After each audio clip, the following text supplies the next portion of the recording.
Sejarah singkat Garuda Indonesia.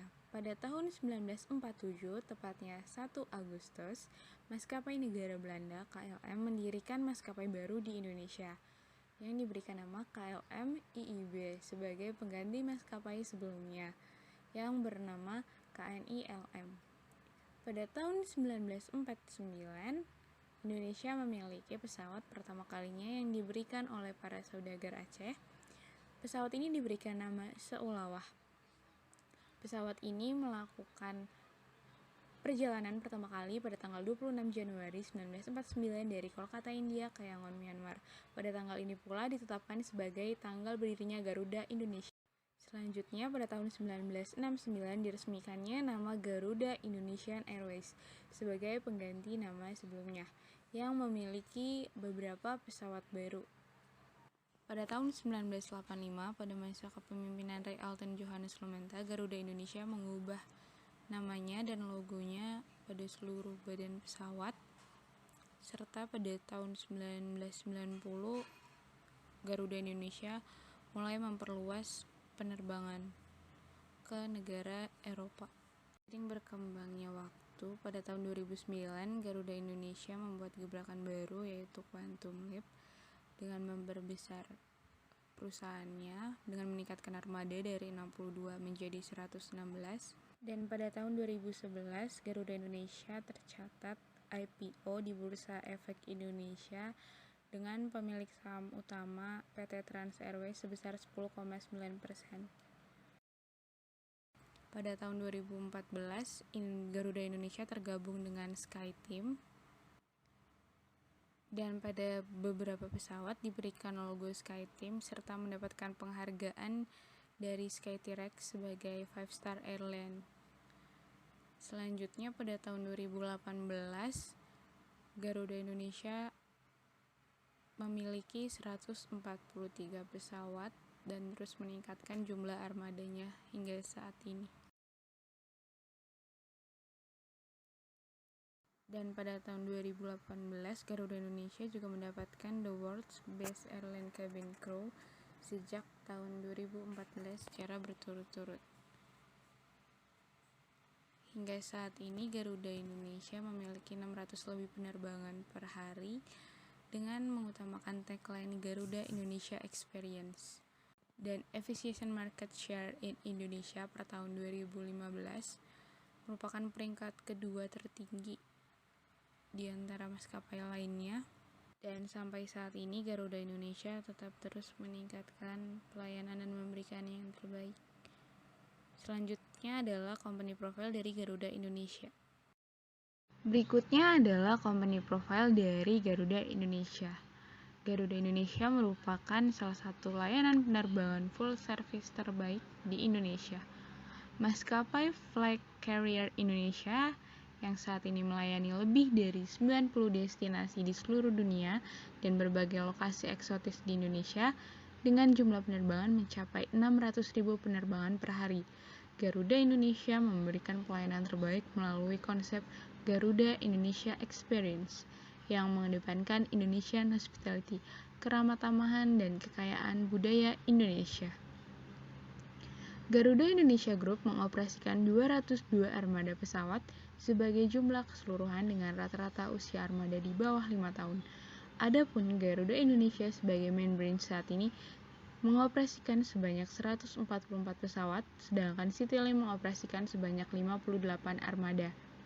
Melalui program transformasi yang berkelanjutan, Garuda Indonesia berhasil mencatatkan sejumlah pengakuan internasional, di antaranya adalah pencapaian sebagai The World's Best Economy Class dari TripAdvisor Traveler's Choice Awards, maskapai bintang 5, 5-star airline sejak tahun 2014, Top 10 World's Best Airlines Skytrax tahun 2017, The World's Best Cabin Crew selama 5 tahun berturut-turut sejak 2014.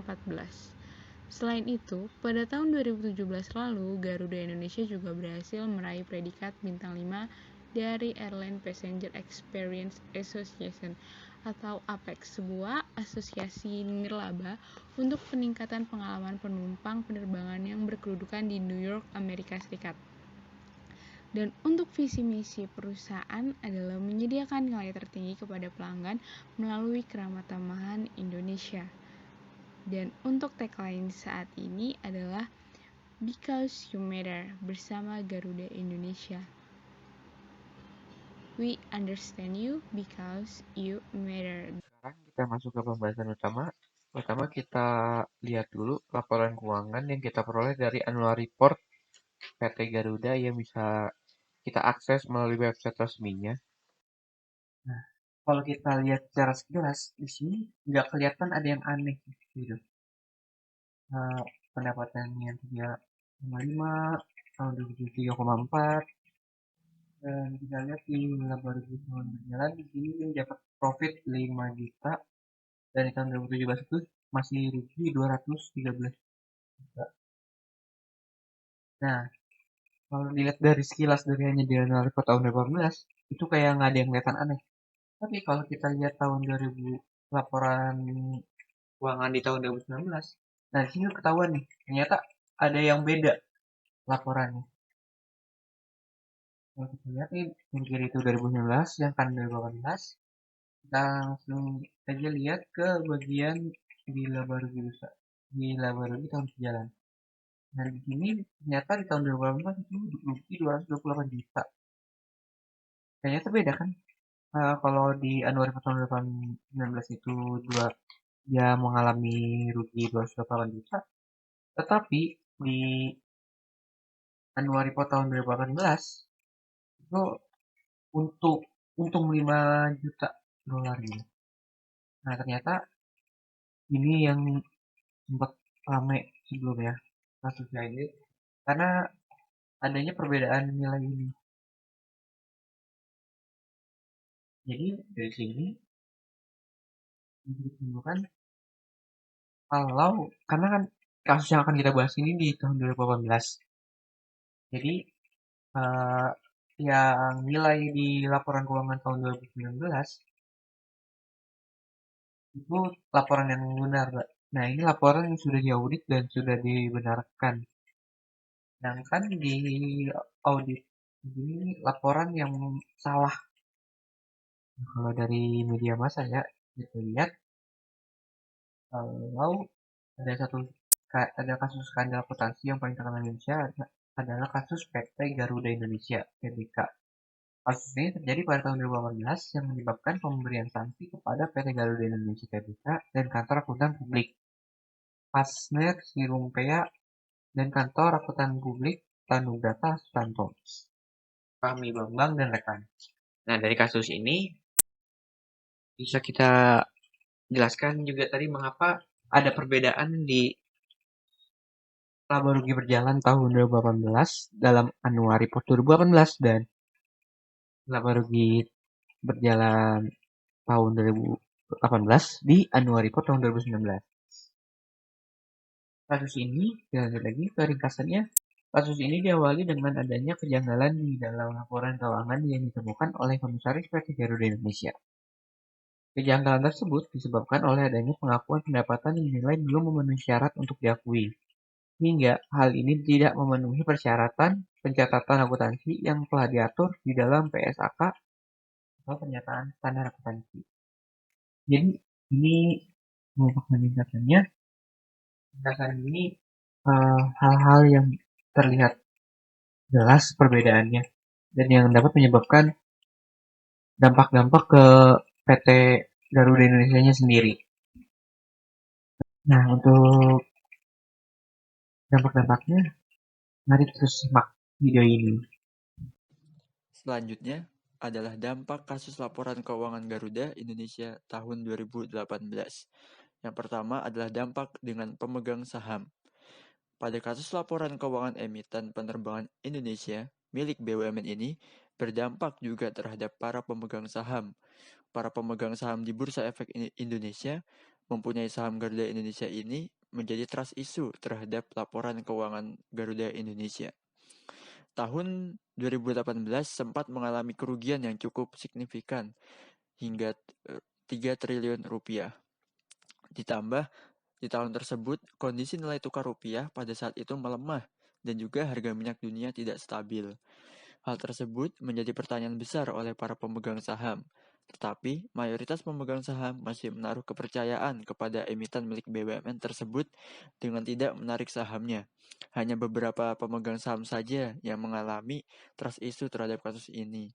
Selain itu, saham Garuda Indonesia mengalami penurunan di Bursa Efek Indonesia. Walaupun saham turun sekitar 7%, para pemegang saham yang besar masih menilai kinerja bisnis Garuda Indonesia ini tergolong baik. Selanjutnya adalah dampak dengan kreditur. Berdasarkan laporan keuangan 2018, total ekuitas menjadi 730,1 juta US dollar, yang dimana sebelumnya tercatat 910,2 juta US dollar. Dengan total ekuitas terupdate tersebut, perusahaan mendapatkan status default dengan kreditor ekspor Canada Development. Karena di dalam perjanjian tersebut, total ekuitas Garuda Indonesia harus mencapai 800 juta US dollar. Pada perjanjian juga terdapat kesepakatan apabila perusahaan mendapatkan status default dengan salah satu kreditur, maka akan cross default dengan kreditur lainnya. Tetapi, perusahaan meminta pengecualian terhadap ekspor Canada Development dan dampak.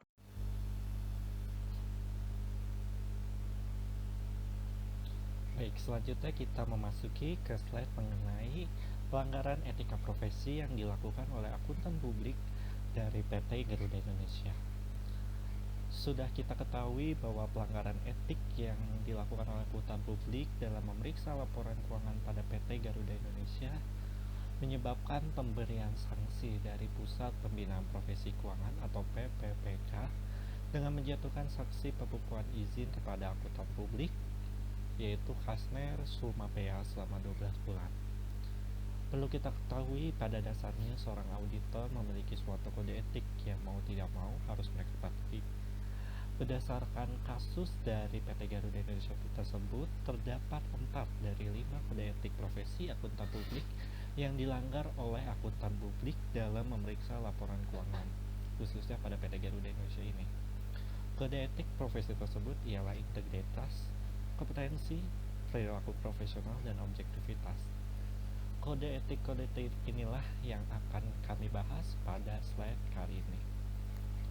Langsung saja kita memasuki ke kode etik yang pertama, yaitu integritas. Menurut Ikatan Akuntan Indonesia pada tahun 2016, integritas adalah suatu prinsip yang mewajibkan setiap akuntan profesional untuk bersikap lugas dan jujur dalam semua hubungan profesional dan hubungan bisnisnya. Integritas juga berarti berterus terang dan selalu mengatakan yang sebenarnya. Berdasarkan pada pengertian dari integritas itu sendiri, auditor pada PT Garuda tidak mencerminkan keintegritasannya. Kenapa? Karena mereka tidak melakukan kejujuran dalam pelaporan keuangan. Dalam hal ini berarti auditor melakukan suatu perekayasaan atau memanipulasi laporan keuangan dari PT Garuda tersebut dengan tujuan untuk mempercantik kinerja dari laporan keuangan PT Garuda Indonesia. Atau hal tersebut juga lebih dikenal dengan istilah window dressing. Hal itulah yang menyebabkan auditor dari PT Garuda Indonesia melanggar kode etik ini, yaitu kode etik integritas. Lalu kode etik yang kedua adalah objektivitas. Prinsip objektivitas mewajibkan semua akuntan profesional untuk tidak membiarkan adanya suatu bias, benturan kepentingan, atau pengaruh tidak sepantasnya dari pihak lain yang dapat mengurangi pertimbangan profesional atau bisnisnya. Hal ini dikemukakan oleh Ikatan Akuntan Indonesia pada tahun 2016. Jadi intinya dari prinsip objektivitas adalah semua akuntan profesional ini tidak boleh ada pengaruh dari luar yang berpengaruh terhadap pengambilan keputusan atau pertimbangan profesional dari auditor tersebut. Nah, dengan adanya kasus PT Garuda ini yang mendapatkan pengakuan yang tidak wajar pada laporan keuangannya dan juga pembuatan laporan keuangan dari tahun sebelumnya yang menanggung kerugian menjadi untung pada tahun selanjutnya. Hal tersebut memberikan suatu spekulasi bahwa dalam bekerja suatu auditor tersebut tidak terbebas dari tekanan yang berasal dari pihak manapun, atau auditor tersebut terpengaruhi dari tekanan yang berasal dari pihak luar, sehingga hal ini dapat kita simpulkan bahwa auditor dari PT Garuda tersebut menyalahi aturan dari objektivitas ini. Untuk kode etik selanjutnya akan dijelaskan oleh rekan saya, yaitu Adi Sandi.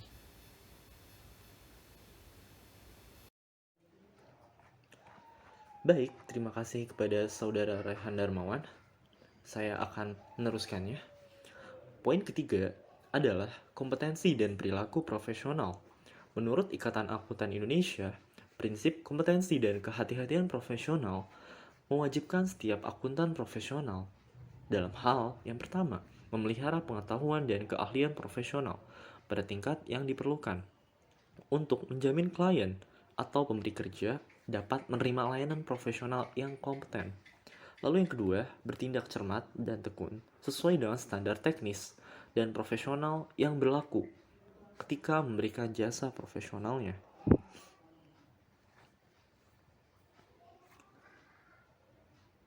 Pada kasus PT Garuda, auditor maupun akuntan publik dianggap telah melanggar aturan dalam melaksanakan tugasnya.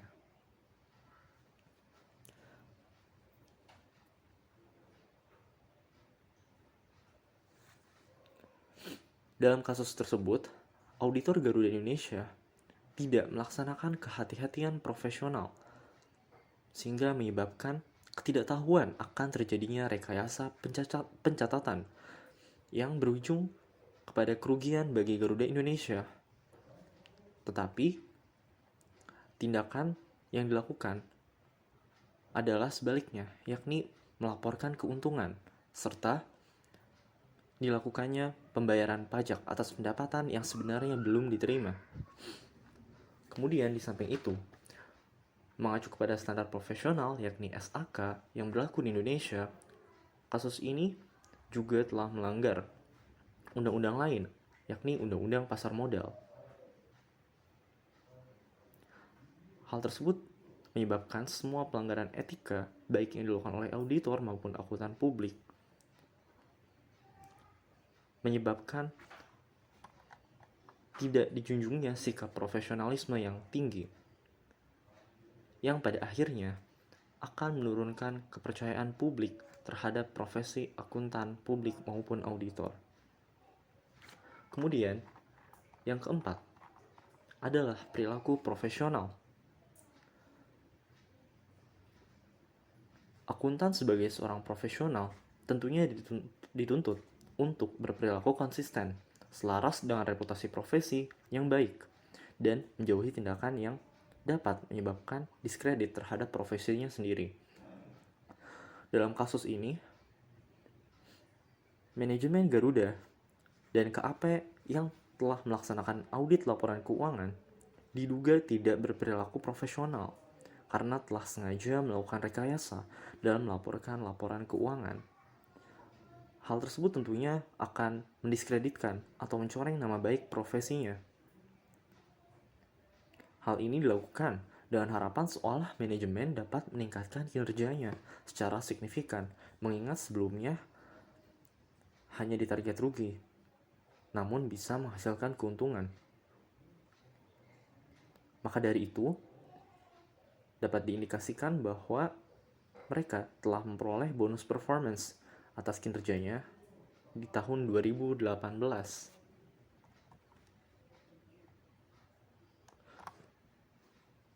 Maka dari itu, PT Garuda telah memberikan dampak buruk bagi profesi akuntan publik maupun auditor, yakni semakin menurunnya rasa percaya masyarakat terhadap akuntan yang pada dasarnya atau pada hakikatnya harus memiliki integritas, yakni jujur dan dapat dipercaya.